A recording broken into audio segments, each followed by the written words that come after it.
Avez-vous déjà vu un lever de soleil comme celui-ci? Si lumineux que vous ne pourriez pas quitter votre maison sans lunettes de soleil et que vous voudriez éviter le bronzage à tout prix. Bien sûr que non, parce que ce n'est pas notre soleil. C'est la plus grande étoile que nous ayons jamais découverte. UY-Scuti. Et si elle devait remplacer notre soleil, cela changerait bien plus que la quantité de crème que vous devriez mettre. Par exemple, combien de temps faudrait-il à notre planète pour tourner autour de cette étoile massive? Quel effet cela aurait-il sur nos saisons? Et survivrions-nous même à une seule orbite? Voici et si, et nous nous demandons ce qui se passerait si la Terre tournait autour de UY-Scuti. Dire que UY-Scuti est énorme serait un euphémisme. C'est l'une des plus grandes choses que la race humaine ait jamais découverte.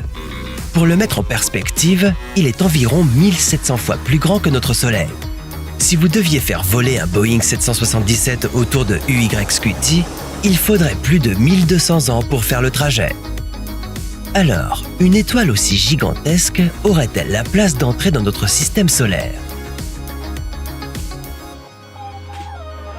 Avant de pouvoir répondre à cette question, nous devons apprendre à connaître un peu mieux UY-Scuti. Découverte par des astronomes allemands en 1860, UY-Scuti est située dans la constellation du Scutum, à environ 9500 années-lumière de la Terre. Il s'agit d'une étoile puissante qui gonfle et rétrécit périodiquement et qui brille généralement environ 400 000 fois plus que notre Soleil. Si UY-Scuti prenait la place de notre Soleil au centre de notre système solaire, elle engloutirait tout jusqu'à l'orbite de Saturne. Cela nous inclut tous ici sur Terre. Alors peut-être vaut-il mieux laisser cette énorme étoile où elle est. À la place, nous pourrions simplement déplacer la Terre sur l'orbite de UY-Scuti. Mais nous devrions faire attention à la proximité de notre planète par rapport à cette étoile gigantesque. Pour être habitable, nous devrions placer notre planète en orbite à environ 1500 milliards de kilomètres de UY-Scuti. À cette distance, il faudrait environ 10 000 ans à la Terre pour effectuer une seule orbite autour du corps céleste.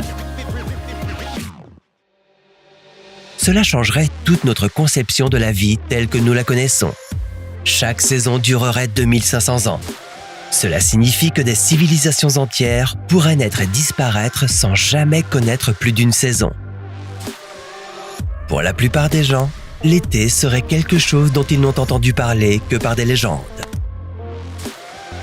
Au cas où un hiver perpétuel ne serait pas suffisant, n'oubliez pas que l'orbite autour de UY-Scuti serait située en plein milieu de la Voie lactée, où les rayons cosmiques et la lumière des autres étoiles brilleraient suffisamment pour que notre ciel reste bleu jour et nuit. En plus de cela, UY-Scuti émettrait des radiations très lourdes tous les 740 jours environ. Et les choses feraient qu'empirer au fur et à mesure que nous resterions là-bas. Voyez-vous, UY-Scuti est une géante rouge, ce qui signifie qu'elle est beaucoup plus proche de sa mort que notre Soleil. Environ 40 fois plus proche pour être précis. Lorsqu'elle mourra, elle devrait exploser avec la force de plus de 100 supernovas. Une supernova est l'explosion d'une étoile, et c'est la plus grande explosion qui peut avoir lieu dans l'espace. Ainsi, la force de l'explosion de 100 étoiles anéantirait tout ce qui se trouve à proximité. Même si la Terre était suffisamment éloignée pour survivre à l'explosion, sans l'étoile, il n'y aurait ni chaleur ni lumière. Et la vie ne pourrait pas exister sur Terre sans ces deux éléments. Donc, une fois de plus, votre « et si » a anéanti l'espèce humaine. Peut-être que c'est une meilleure idée de laisser la Terre où elle est, et d'apprécier la chance que nous avons d'être en orbite autour de notre Soleil. Enfin, avant qu'il n'explose à son tour, bien sûr. Mais ça, c'est une histoire pour un autre. Et si ?